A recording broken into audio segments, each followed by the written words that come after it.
ಅವರು ಇಗ್ನೈಟ್ ಮತ್ತು ಸ್ಮಾರ್ಟ್ ಅಂತ ಹೇಳಿ ಎರಡು ರೀತಿಯ ಹುದ್ದೆಗಳಿಗೆ ಅರ್ಜಿಯನ್ನು ಕರೀತಿದ್ದಾರೆ.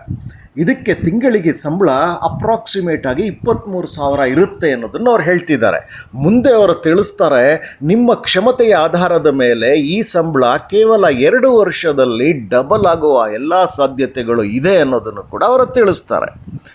ಇನ್ನು ಇದಕ್ಕೆ ಲಾಸ್ಟ್ ಡೇಟ್ ಯಾವತ್ತು ಅಂತ ನೋಡೋದಾದರೆ 10 ಅಕ್ಟೋಬರ್ 2024 ಒಳಗೆ ನೀವು ಅರ್ಜಿಯನ್ನು ಸಲ್ಲಿಸಬೇಕಾಗತ್ತೆ.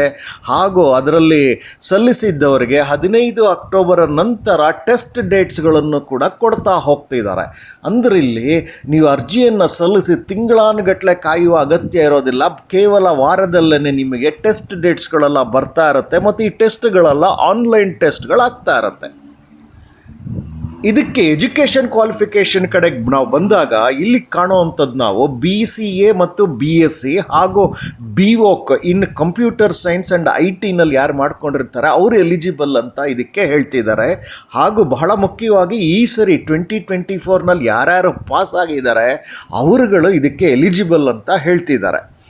ಇನ್ನು ಇದರಲ್ಲಿ BSc ವಿಶೇಷವಾಗಿ IT, computer science, maths, data science, statistics, physics, chemistry, electronics, cyber ಸೆಕ್ಯುರಿಟಿಯನ್ನು ಅಲ್ಲದೆ ಬಯೋಕೆಮಿಸ್ಟ್ರಿನವರು ಕೂಡ ಅಪ್ಲೈ ಮಾಡೋದಕ್ಕೆ ಅರ್ಹರು ಅಂತ ಹೇಳ್ತಿದ್ದಾರೆ. ಇವರ ಪ್ರಕಾರ BSc ಗ್ರ್ಯಾಜುಯೇಟ್ಸ್ಗಳು PUC ಆದ ನಂತರ ಇಂಜಿನಿಯರಿಂಗಿಗೆ ಒಲವಿರುತ್ತೆ. ಯಾವುದೋ ಕಾರಣಾಂತರದಿಂದ ಇಂಜಿನಿಯರಿಂಗ್ಗೆ ಹೋಗ್ಲಿಕ್ಕಾಗೋದಿಲ್ಲ, ಆದರೂ ಅವರಿಗೆ ಟೆಕ್ನಾಲಜಿ ಕಡೆ ಆ್ಯಪ್ಟಿಟ್ಯೂಡ್ ಮತ್ತು ಪ್ಯಾಷನ್ ಇರುತ್ತಲ್ಲ, ಹಾಗಾಗಿ ಅವರಿಗೆ ಮತ್ತೊಂದು ಅವಕಾಶವನ್ನು ಕೊಡ್ತಿದ್ದೀವಿ ಅಂತ ಹೇಳ್ತಾ ಇದ್ದಾರೆ. ಈ ಇಗ್ನೈಟ್ ಮತ್ತು ಸ್ಮಾರ್ಟ್ ಹೈರಿಂಗ್ ಅಂತ ಏನಿದೆ ಅದರಲ್ಲಿ ಇಗ್ನೈಟ್ ಬಗ್ಗೆ ನಾವು ತಿಳ್ಕೊಳ್ತಾ ಹೋಗೋಣ.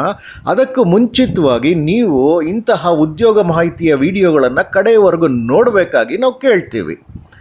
ಸ್ಟೂಡೆಂಟ್ಸ್ ಹು ಪರ್ಫಾರ್ಮ್ ಎಕ್ಸೆಪ್ಷನಲಿ ವೆಲ್ ಅಂತಾರೆ. ಇಗ್ನೈಟ್ಗೆ ಯಾರು ಸೆಲೆಕ್ಟ್ ಆಗ್ತಾರೆ ಅವರು ತುಂಬ ಬ್ರಿಲಿಯಂಟ್ಸ್ ಆಗಿರೋರನ್ನ, ಎಕ್ಸೆಪ್ಷನಲಿ ವೆಲ್ ಆಗಿರೋರನ್ನ ಇಗ್ನೈಟ್ಗೆ ಅವರು ಸೆಲೆಕ್ಟ್ ಮಾಡ್ಕೊಳ್ತಾರೆ. ಅದು ಸೈನ್ಸ್ ಟು ಸಾಫ್ಟ್ವೇರ್ ಅಂತ ಹೇಳಿ ಅದರಲ್ಲಿ ನಿಮಗೆ ಆಲ್ಮೋಸ್ಟ್ ಆನ್ ಪಾರ್ ವಿತ್ ಇಂಜಿನಿಯರ್ಸ್ ಅಂತ ಹೇಳ್ತಾರೆ.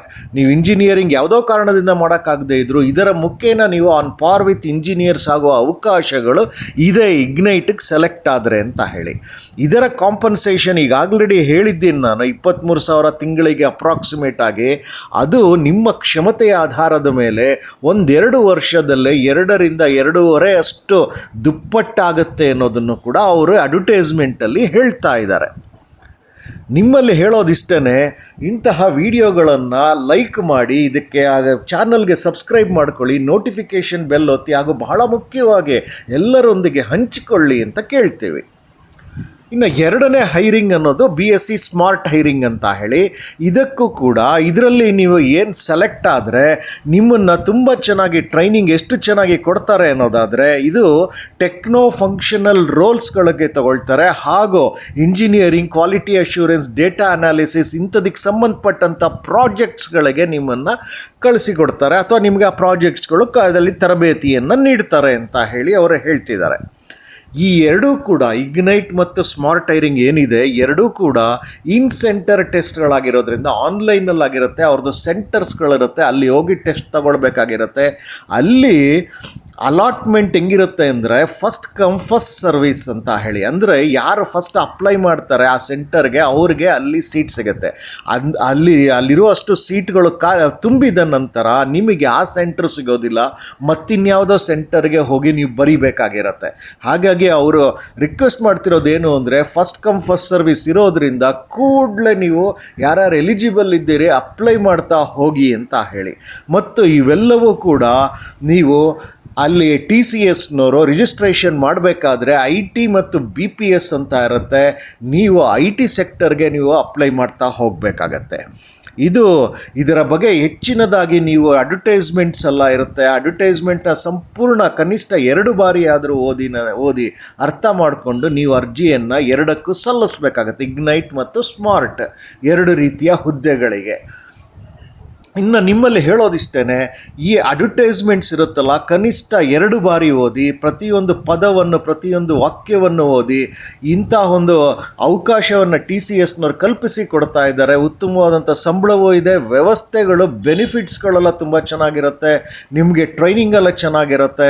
ನೀವು ಯಾರ್ಯಾರು ಎಲಿಜಿಬಲ್ ಇದ್ದೀರಿ BCA ಮತ್ತು BSc ಹಾಗೂ BVOC ವಿದ್ಯಾರ್ಥಿಗಳು, ನೀವೆಲ್ಲರೂ ಕೂಡ ಕೂಡಲೇ ಅಪ್ಲೈ ಮಾಡ್ತಾ ಹೋಗಿ. 10ನೇ ತಾರೀಕು ಇಸ್ ದ ಲಾಸ್ಟ್ ಡೇಟ್ ಅಂತ ಹೇಳ್ತಾ, ನಿಮಗೆ ಇದೆಲ್ಲ ಲಿಂಕ್ಗಳು ಕೂಡ ಈ ವಿಡಿಯೋ, ನೀವು ಲಿಂಕ್ ಮುಖೇನ ಬಂದಿದ್ದರೆ ಈ ವಿಡಿಯೋ ಕೆಳಗಡೆ ಮೋರ್ ಅನ್ನೋ ಸಣ್ಣ ಪದ ಇದೆ, ಅದನ್ನು ನೀವು ಕ್ಲಿಕ್ ಮಾಡಿದ್ರೆ ಡಿಸ್ಕ್ರಿಪ್ಷನ್ ಬಾಕ್ಸ್ ಓಪನ್ ಆಗುತ್ತೆ. ಆ ಡಿಸ್ಕ್ರಿಪ್ಷನ್ ಬಾಕ್ಸಲ್ಲಿ ನಾನು ಎಲ್ಲ ಲಿಂಕ್ಗಳನ್ನು ಕೊಟ್ಟಿದ್ದೇನೆ, ವೆಬ್ಸೈಟ್ ಲಿಂಕ್, ರಿಜಿಸ್ಟ್ರೇಷನ್ ಲಿಂಕ್ ಎಲ್ಲವನ್ನೂ ಕೊಟ್ಟಿದ್ದೇನೆ. ಅದನ್ನು ನೀವು ಬಳಸಿಕೊಂಡು ಅದ್ರ ಬಗ್ಗೆ ಸಂಪೂರ್ಣ ತಿಳಿದು ಕೂಡಲೇ ಅಪ್ಲೈ ಮಾಡಬೇಕಾಗಿ ನಾವು ಕೇಳಿ. ನಿಮಗೆ ಈ ವಿಡಿಯೋ ಇಷ್ಟ ಆಗಿದ್ದರೆ ಲೈಕ್ ಮಾಡಿ, ಚಾನಲ್ನ ಸಬ್ಸ್ಕ್ರೈಬ್ ಮಾಡ್ಕೊಳ್ಳಿ, ನೋಟಿಫಿಕೇಷನ್ ಬೆಲ್ ಒತ್ತಿ, ಹಾಗೂ ಬಹಳ ಮುಖ್ಯವಾಗಿ ಇತರರೊಂದಿಗೆ ಹಂಚಿಕೊಳ್ಳಿ. ಎಲ್ಲರಿಗೂ ಶುಭವಾಗಲಿ. ನಮಸ್ಕಾರ.